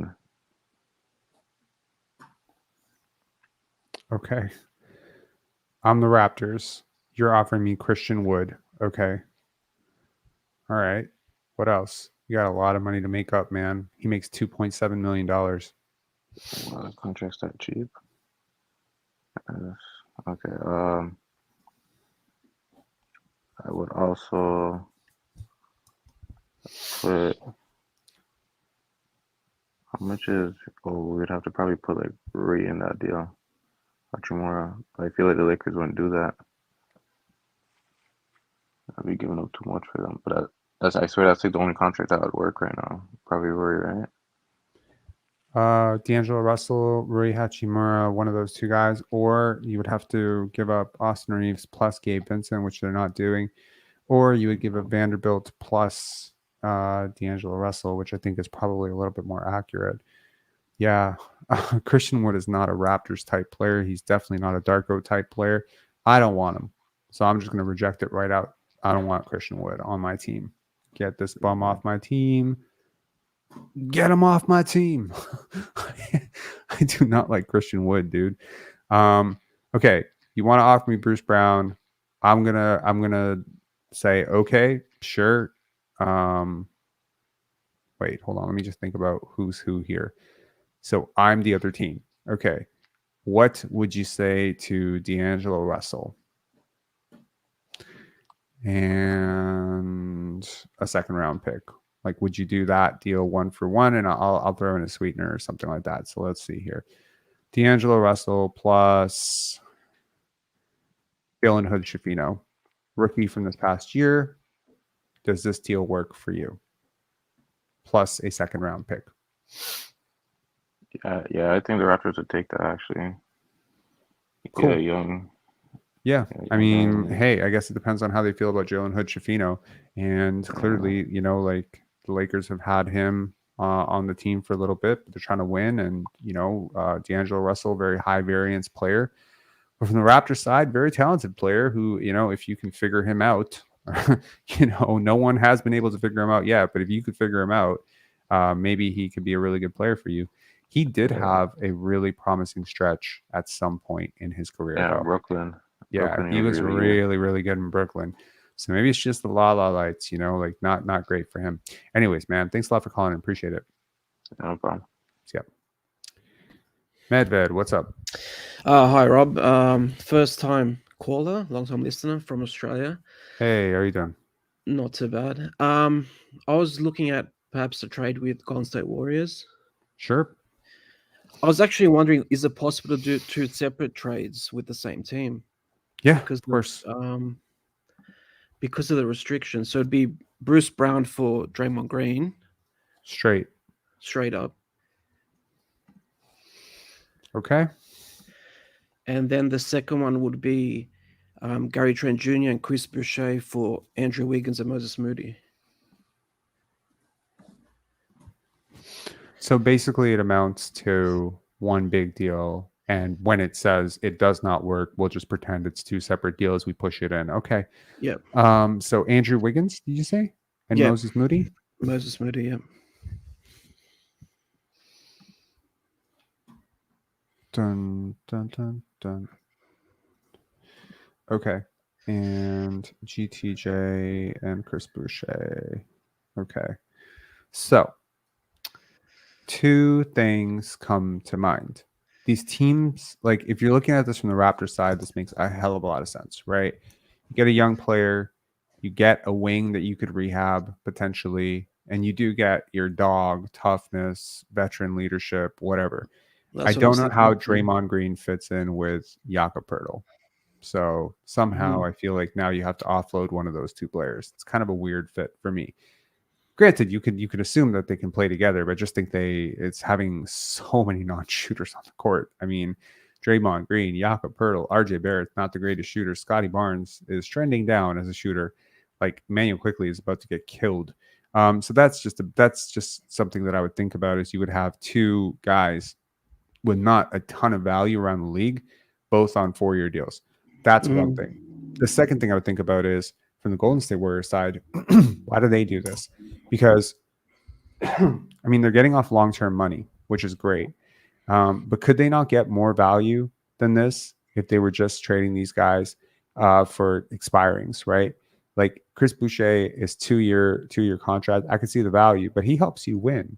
Chris Boucher helps you win. Gary Trent Jr. kind of helps you win. Bruce Brown helps you win. But it's like trading away Draymond Green does not help you win.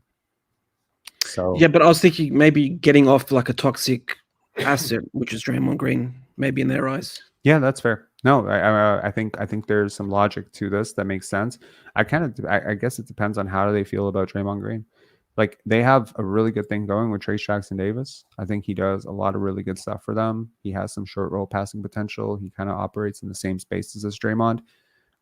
If they see the future at the center as that guy, then this makes a lot of sense and kind of makes them more competitive right now. And Andrew Wiggins has been super, super bad for them. I mean, as you can see with the negative 2.29 LeBron, like, I mean, this is a guy who used to be positive. Gary Trent's having a season from hell so far. Okay. Even he is not as bad as Andrew Wiggins right now. It's a really, really, really bad contract right now. Yeah. Okay. Thanks a lot for calling in. Any more thoughts? No. No, that's it. Yep. Cheers, man. Thanks. Have a good one. Bye. Yeah. Okay, Pat, you're gonna turn on your. Can you turn on your mic first? Sorry, can you turn on your camera for a second, just so I can see that you're not a troll?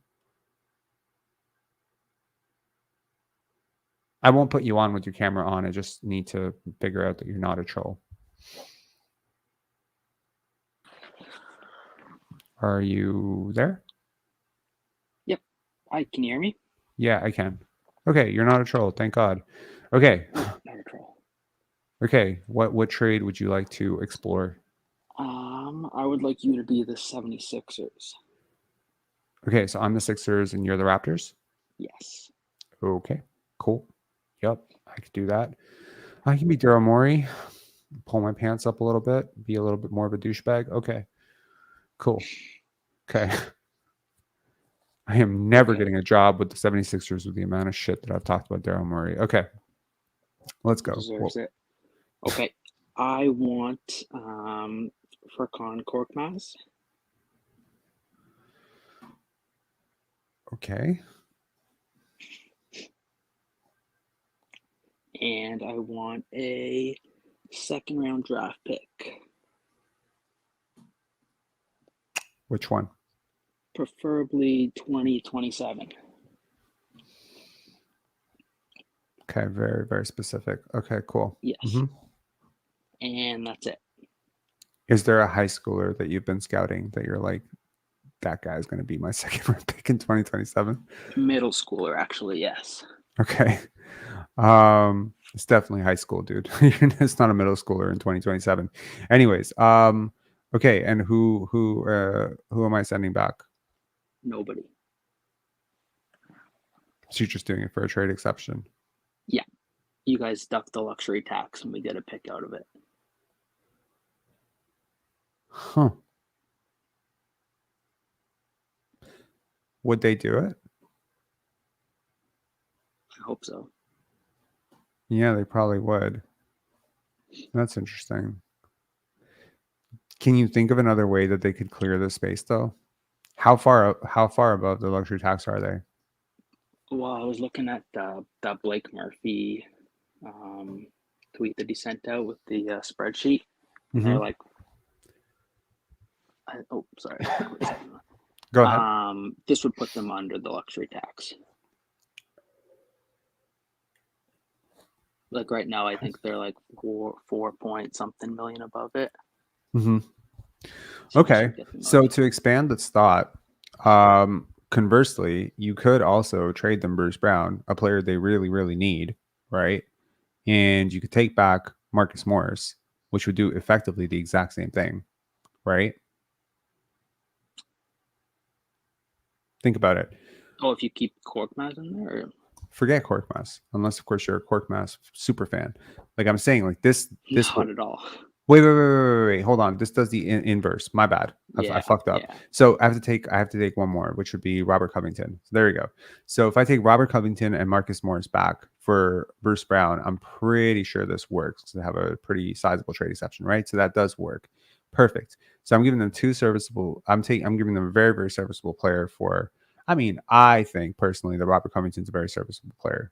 So maybe that's not the guy that they're going to give up. Who would they give up in this scenario? They definitely have a pretty dead weight contract somewhere. Where is it? Nicholas Batum? Yeah, he'd be the next. I think it would be Batum, right? So there's your 28 million for 22 million conversion, and that makes perfect sense. The Raptors do have a traded player exception, which I believe they can absorb into this. That makes sense. And then I guess they would give a first round pick for this. Yeah, I guess so. Something more valuable than the second for sure. Yeah, this is actually a really, really good idea. I hadn't thought of this, but this is awesome. Okay, so forget the second. Let's take the 2026 first. Who knows where Embiid's health is going to be? Tyrese Maxey, anything could happen, right? So you take a 2026 first, but I assume it would be protected, probably like top 5 protected or something like that. I feel like when teams like think they're very, very good, they very seldom like add like heavy productions on it because it wouldn't make sense, right? So I guess like the 2026 would be a top 5 protected pick or something like that. Now That I don't get the makes high schooler I was scouting. too bad. Yeah, I think this oh shit, I forgot to add the pick to the trade. Here we go. So there goes. I mean, does this make sense? Is this enough? You know, you're giving up Bruce Brown as a 2026 first round pick from the Philadelphia 76ers, who's still factored to be pretty good. Is that worth it? I mean, especially when we're hearing like what Bruce Brown is worth around the league. Marcus Morris and Nicholas Batum are just expirings, and Bruce Brown is effectively an expiring as well. So technically, they get like this very, very valuable expiring, and you get these kind of two dead weight expirings. I'm not sure. You know, maybe we keep your 2027 second round pick as well in there. Yeah, I think this makes a little bit more sense. You're just happy you got your 2026 second. Okay. Yeah, I think this makes sense. Come as and somewhat. Now, here's another thought. Yeah, cool. Instead of Bruce Brown, you could also potentially give them something else that they potentially value, which is,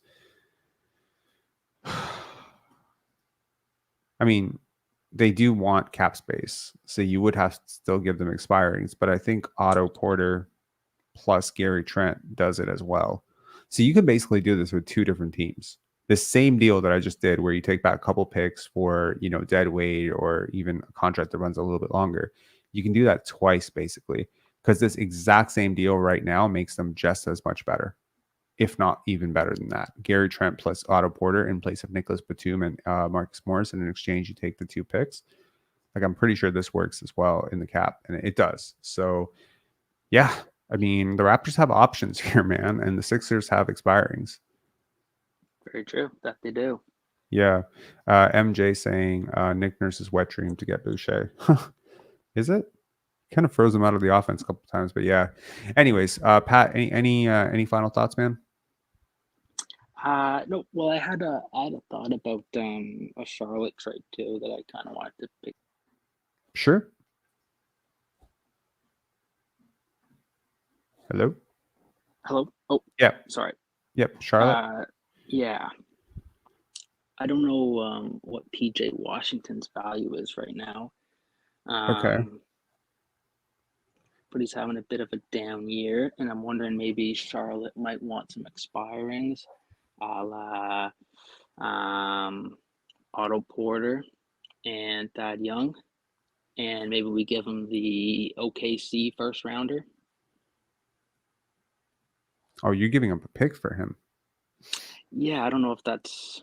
I don't know where his value's at right now. Let me check. In terms of just how I would see him as a player. Okay, let's see here.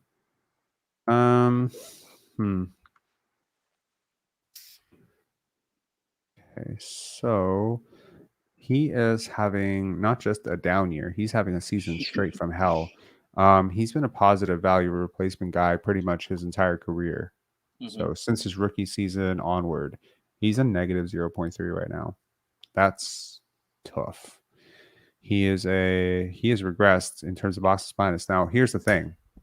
I have a rule that if a player does not go positive box plus minus one time in their first 4 years, they're probably never going to. He's been negative box plus minus every single year of his life. So that is not great. You value box plus minus over value over replacement? No, I value replacement more, but he's also negative value replacement this year, and it's also a lot harder to be negative value replacement. There's like a various number of analytical trends that I like. Sorry, analytical factors that I value very much over box plus minus, like EPM, defensive EPM, the eye test of just watching a player. I look at trend lines, with players. Like, is there some sort of development curve that's like going up?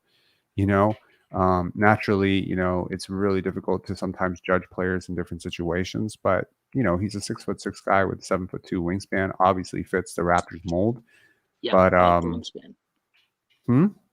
I like the wingspan. Yeah, small ball 5. He played. He's a small ball 5. Yeah, he played center for Charlotte the other day. At least they have him listed as a center. I mean, he spends about 26% of his time defending centers. He spends 29% of his time defending power forwards, and he spends 26% of his time guarding small forwards. In terms of like as an offensive rebounder, like he's just not a good rim protector. Like his rim defense in the 18th percentile. So for all of his, shot, long arms and everything, he gets to the rim. He just does not really protect well there. He's a pretty decent shot blocker, I guess, but he has a 2.4% block percentage. That's pretty decent, actually. It's a lot higher than Pascal Siakam was in that regard. 59th percentile versatility is decent. He's fairly, I mean, I see the value of the player type. And he's 25 years old, so I definitely get it. I just don't see the value of adding picks to it personally. I don't think I would add picks. Right. I just don't know if Charlotte would accept just expirings just to get off his money. But well, I don't even think it's about his money at this point. I think if you're Charlotte, like who else are you gonna have, right? I don't know if it's that. I think it's more like, would they accept a different type of player that they could potentially, woo and re-sign, like a Gary Trent Jr.? Like, would they look at a swap between PJ Washington and Gary Trent Jr. and just say, this is pretty lateral, but we value the guard as opposed to the small big, right? I mean, first of all, I'm not really a fan of being a small team. And I think having a 6'7" power forward, and he definitely is a power forward defensively, he's definitely a power forward. I think it makes you smaller, Yeah, it would. So I see the value coming off the bench. How much better do you think he is than Jonte Porter? It's very similar player type. But I still see Jonte as being a little bit raw, like for the NBA. Yeah, fair enough. In terms of 3-point attempt rate, I believe, he's in the 63rd percentile. He's 50% 3-point attempt rate. He's a bomber.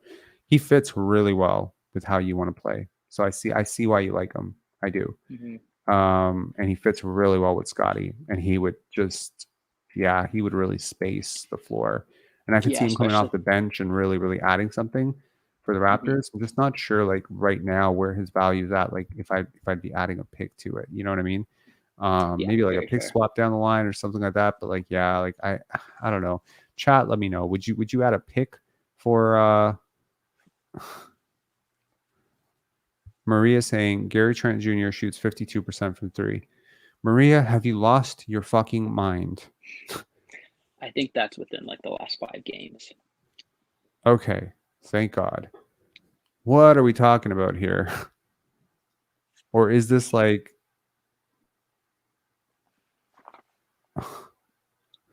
compelling saying second round pick maybe?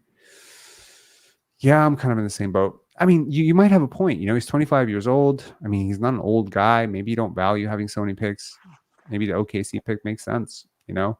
But personally, I think he's a little bit, I don't want to say overpaid.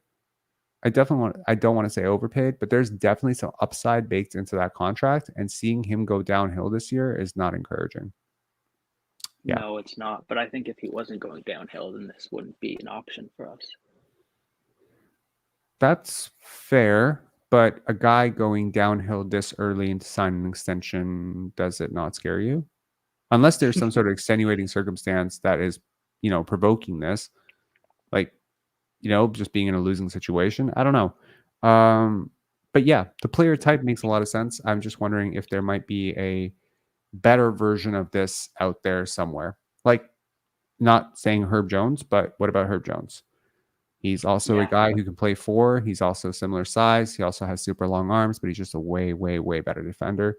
Not quite anywhere near the shooter, though, but he is a much better defender. I don't know. Well, I think Herb Jones' percentages are like from the 3-point line. They're pretty good. Where is he right now? Let me see here.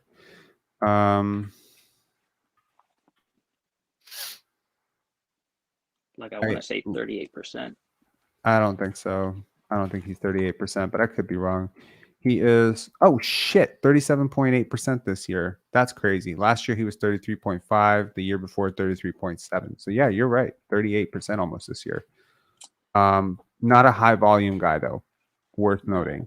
3-point attempt rate is high. It's lower than PJ Washington's. PJ Washington at 59% in terms of 3-point. It's 49% in terms of free throw attempt. 3-point attempt rate. Herb's like 43%.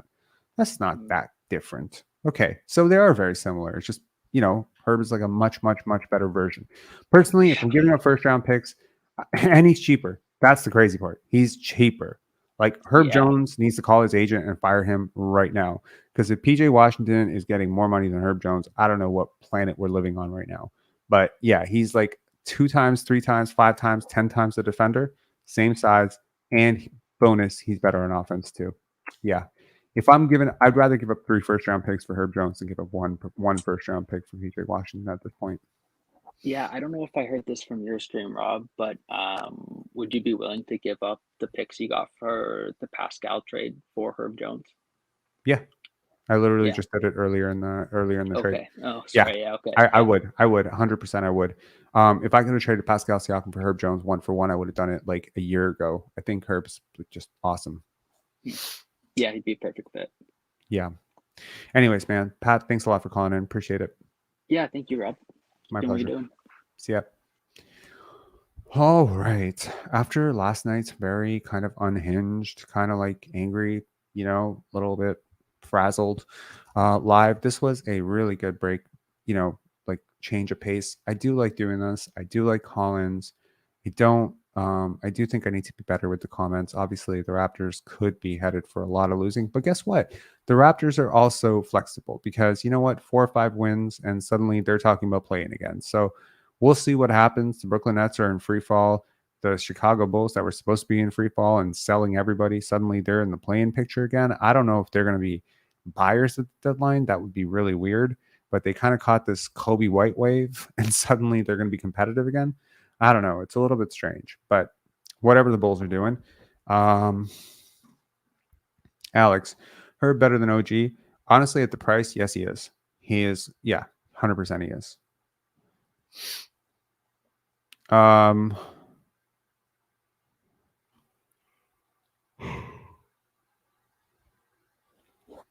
I don't know, man. Mikal Bridges is interesting. Darko obviously has a really good relationship with him. I think he could probably push his way here. Also interesting, he's not on a super, super crazy contract either. So I like Mikal. I like him a lot. I think he fits. I don't know. I was in a Twitter Spaces earlier, and people were talking about, like if we can rehab RJ and IQ, would those be the two guys that go out for, a package for a superstar someday? Could you package Emmanuel Quickly and RJ Barrett plus picks for an actual superstar someday if one becomes available, like a Shai Gilgeous-Alexander, Jason Tatum, that type of guy? And aren't these the type of guys that usually get it done? And in fact, they are exactly the type of guys that get it done, because Mikal Bridges and Cameron Johnson are exactly the type of guys that they traded for Kevin Durant. So you know what I mean? So it does help to have these kind of like younger 20, 25 million type guys, especially when they start popping off. I hope for the Raptors' sake that RJ pops off and he stays here forever. That would be great. But if he doesn't stay here forever and he just pops off, that would be great too. Okay. Anyways, yeah, man. You know what? I'm split. Like I'm cool with having Emmanuel Quickly here forever. I'm also cool with having RJ, here for a long time. But I'm also cool if, a trade for a star player comes up, or if better something comes up. You don't know. I do think that Emmanuel Quickly provides a lot of really good things for the Raptors, though. I think RJ, we'll see. We'll see. You have limitations there. He's not a perfect player by any means. I'm very curious to see what development will do for him. One thing I will tell you, though, if I had to rank the top 5 passers on the Toronto Raptors, Grady Dick is making my top 5. I think at some point it's going to be pretty apparent to most people that this guy needs like 25 minutes a night. Like, especially if he can hold water defensively, what he's doing for you offensively is really important. So I think you're going to expect more and more Grady Dick minutes. I hope the people that said, oh, you should waive him, he sucks, this guy's better, that guy's better, I hope you guys honestly scrub your Twitter histories, because honestly, this shit was embarrassing. Like, to be judging a rookie after 200 minutes is pretty sad, frankly. But say la vie, a lot of time to eat humble crow, a lot of time to adjust your takes. But I'm telling you, Grady Dick has turned a corner analytically the last 5 games. He's been really, really good. And I don't think that anything he's doing is unsustainable. It's not crazy shooting luck. He's just shooting faster. He's shooting better and whatever. So,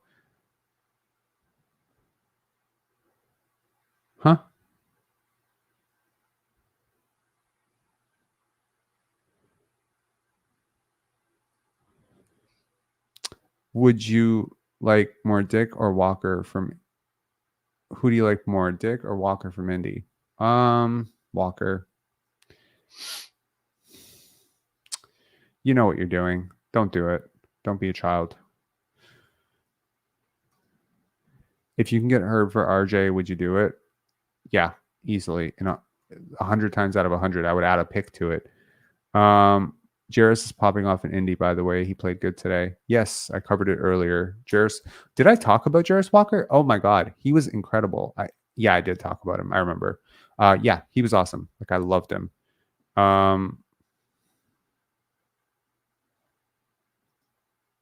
I don't want to see a single DMPCD. Play him, and if it's costing you a game, you can sit him. Honestly, I don't think he's costing you shit. He's been, Box Plus Minus suggests he's been your best player the last 2 games he's played. I'm not kidding. Per minute, he has been that good. He is so efficient. He is drumming up your offense. He's actually competing really hard defensively. He's boxing out. He's actually tipping rebounds. He's doing crazy, crazy, crazy good things for you. And, oh, by the way, he's a really good catalyst for ball movement. He may not be a primary initiator right now, but he's like a connective glue guy offensively right now. Plus, he can be a spot-up corner shooter. You should see the spacing on the drives when he's on the strong side. It's really awesome.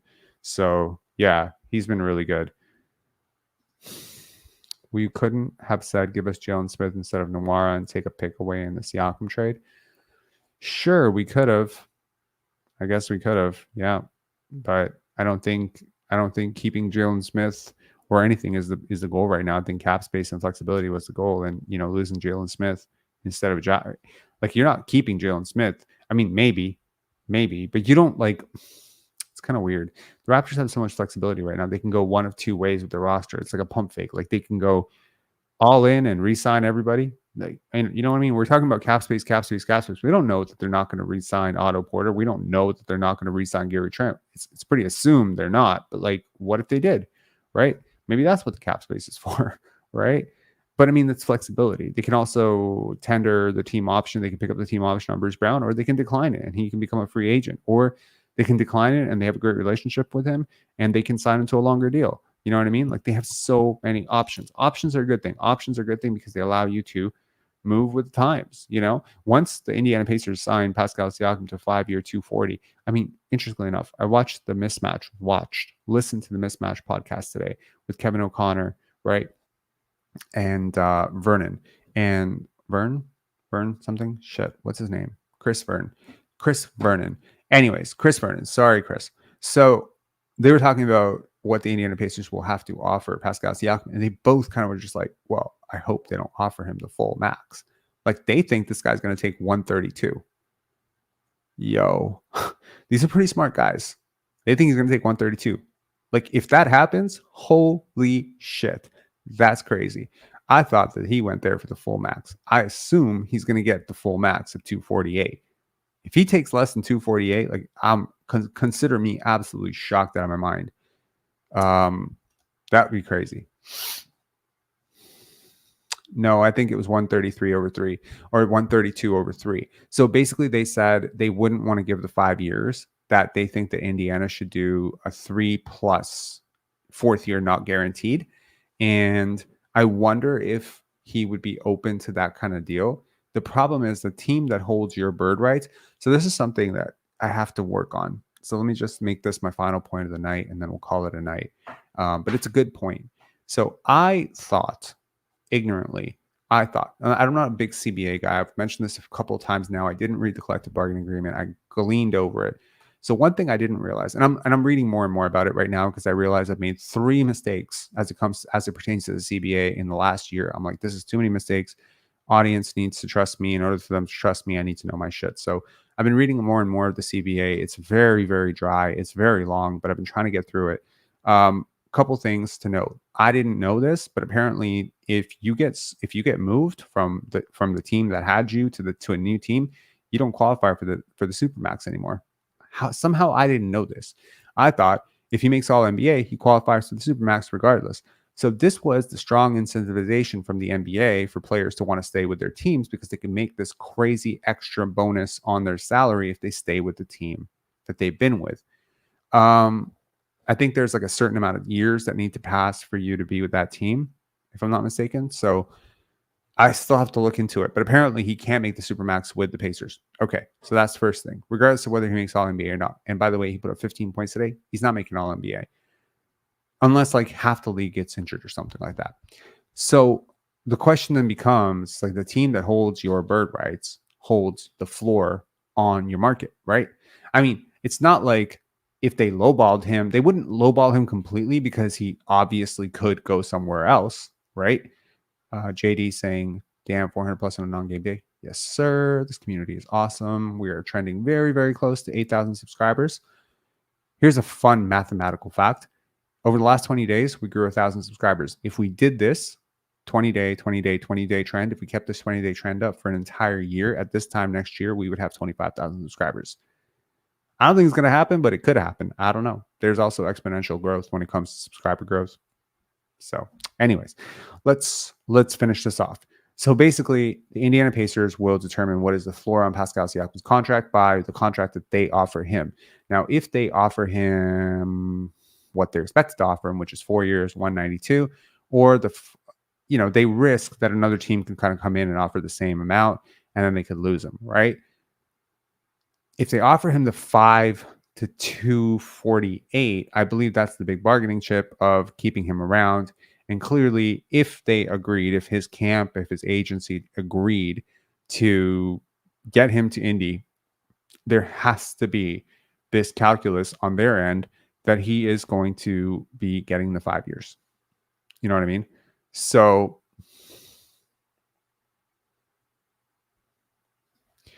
Rob, I think it's because you're going on Twitter Spaces, helping your subscriber count. I don't know about that, but it might. I don't think so. I think the subscriber count went up because of the RJ Barrett and Scotty Barnes video, dude. Anyways, so what Kevin O'Connor and Chris Vernon were suggesting was that the Pacers should offer him something kind of closer to what the deal the Warriors have Chris Paul on right now, where there's like certain non-guaranteed portions towards the back end of the deal, which make it a little bit more movable. And I feel like if you're Pascal Siakam, you probably don't want to take that because you played so many minutes under Nick Nurse. And this is something that I think like needs to be factored in. Pascal Siakam's played a crazy number of minutes the last 4 years. He's had a lot of deep playoff runs as well. I mean, not a lot, but like enough. You know what I mean? Enough where you could say he's probably played more over the last 5 years than any other player, or one of the most number of minutes of any player in the league. And I think the same thing could be said for OG and Anunoby. So when you factor that in, you have to consider like what is injury risk and what is career ending, shortening at the end. Because I look at players like who really played for Tibbs, guys like Luol Deng, Joakim Noah, they all had short careers. Jimmy Butler is like the one guy, he didn't play for long for Tibbs, but he played enough for Tibbs where I was like, did he age a little prematurely, right? So I think it's really, really important to kind of keep that in mind. I also think like, if the Pacers offer him 3 years, just piss him off, basically. You could just piss him off. You'd be like 3 years plus not guaranteed. And then that leaves the door open for some other team to swoop in and maybe woo him away. So I don't know. Raptors Nation. I would spit on that if I were Pascal. Well, see, here's the thing, man. Max players typically have one of two things. Either they are analytically and definitively, eye test, whatever, one of the top 30 players in the league. He's not that right now. He might become that this season. Right now, so far, what I've seen this year, not even close. If I sorted every single player by value of replacement, I think he would be closer to 60 than he is to 30. So just putting that out there. Second, they're like legacy guys who've meant a lot to the league. They have like huge star profiles, whatever. They're good for ticket sales. They're good for merch sales, whatever. That's another way, I guess, you could make a max. Or they're the third piece of like a championship puzzle. So like Bradley Beal, basically, in a nutshell, right? There aren't a lot of other guys that command a de facto max. So I don't really know where this, like Pascal Siakam has to get a max. Pascal Siakam will get a max because there just aren't a lot of players in the free agency class that he's in. Someone's going to have it. That's going to be the big bargaining chip. So someone's going to give it. But the Pacers hold the big card, which is the 5th year. And if I am Kevin Pritchard and the Pacers, I don't know if I want to. I don't know if I want to offer that 5th year, because here's the thing: when you have a 5-year contract, right, on a player that other people expect to decline, you have to consider that for the first 2 years of that deal is basically poison pilled. It's not movable. You can't move it. In the back end of it, like let's say he gets 32 and there's no slowing down in sight. He's having the best years of his career. Now you're in the clear in year 3.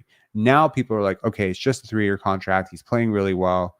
Now there's less risk. So you are signing up for at least 2 years of a virtually unmovable contract. Okay. It becomes an expiring in the final year. Fine. That's a huge expiring, $60 million at the end of it. But yeah, it won't be movable for 2 years. So if you want any roster flexibility, if you decide somewhere through like, shit, his defense is falling off the cliff, I can't win with this guy, whatever, tough shit. It's like the Tobias Harris contract. It was not movable throughout that entire deal. You're stuck with it. And if you're not stuck with it, you're giving picks, multiple picks to move off of it. The problem is with contracts that are super duper large, you might not even be able to give up picks to get rid of it. It's one thing for Davis Bertans. You know what I mean? $17, $18 million. Most teams can absorb $17, $18 million. But how many teams could absorb a $50 million contract that they consider to be an albatross? That's worth noting too. So I'm just saying, I don't know, where this theory of Pascal Siakam declining got popularized. Personally, I'd love to think it was this channel, but because I didn't hear about a lot of it before that. But maybe I'm wrong. Maybe there's this rumor has always been out there that, hey, teams don't want to pay him. Teams don't want to, pay him into 35. But I think it's fairly intuitive, right? Like you could probably just look around and say, like, who's lining up to pay a quick twitch athlete who kind of has a shaky jump shot? Like today when I was watching the Indiana Pacers play, if you had told me he was their 3rd best player, I would have believed you. You know what I mean? Like apart from a couple of impressive pull-ups, he didn't stand out to me. And you don't have Tyrese Halliburton, and you're the 8th or 9th team in the East. You should stand out, shouldn't you? If you're a super max player or max player, whatever.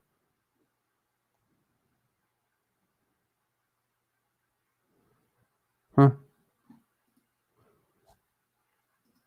I'm looking forward to having Scotty locked in at $40 million a year for 5 years and feeling great about it. Facts.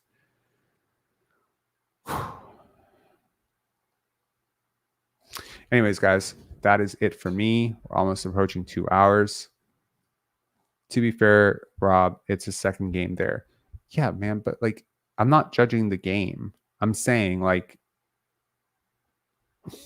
look, I fully expected him to pop off in Indiana. I expected him to average 25 to 26 points per game. I'm not someone sitting here saying, that he's going to be terrible in Indiana. I expect him to be fine in Indiana. I still don't think he's a super max player or a 5-year guy. I wouldn't pay him 5 years. That's just me. I wouldn't pay him 5 years. Would you? I'm just curious. Would you pay him 5 years? If you were the Indiana Pacers, you would 100% pay him 5 years?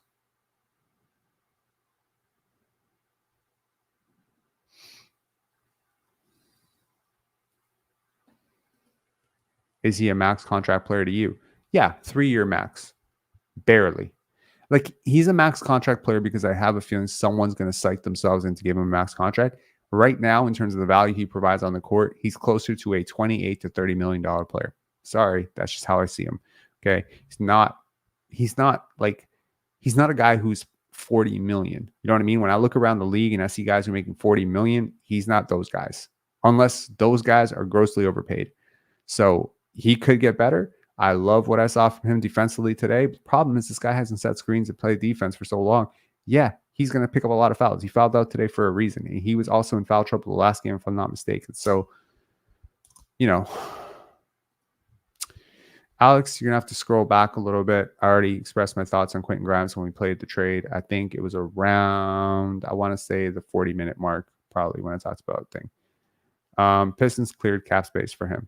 Sure. And that's going to be the boogeyman, right? You have the Pistons. But, if you go to the Pistons just to chase money, what does that say about you, right? I don't know. Yes, I would pay him 5 years max if Philly is offering 4 years. Well, therein lies the difference between you and me, Raptors Nation. I wouldn't pay him 5 years because I don't want to hamstring myself. And I don't think the Raptors wanted to pay him 5 years. Honestly, he's a franchise icon. And what he said about being like the bridge to, the guy who bridges one championship to the next is beautiful. It's beautiful. I think the Raptors would have envisioned the same thing if he was a superstar, and he's not. You know what I mean?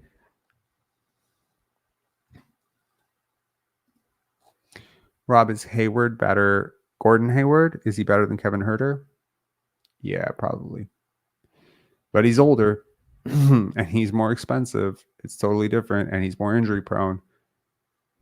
JD, Pascal Siakam was invisible tonight. I wouldn't say he was invisible. He wasn't invisible. He didn't have a bad game. He just didn't have a great game. And I'm just saying, like, you're making $38 million and the star player is out. You need to have a great game, don't you? If we're going to say Scotty Barnes needs to have 9 points, like he can't have 9 points against the best defense in the league on the road, then, well, if you're a max player in your prime, you can't have 15 points in, you know what I mean? Like, the same rule applies. And the Phoenix Suns are not a great defensive team, FYI. He's not. You know what I mean?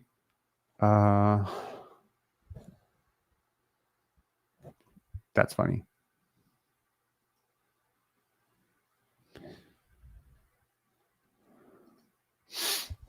Fair enough. But I mean, like, honestly, like, I appreciate the fact that he didn't hijack the offense as well, right? So, yeah.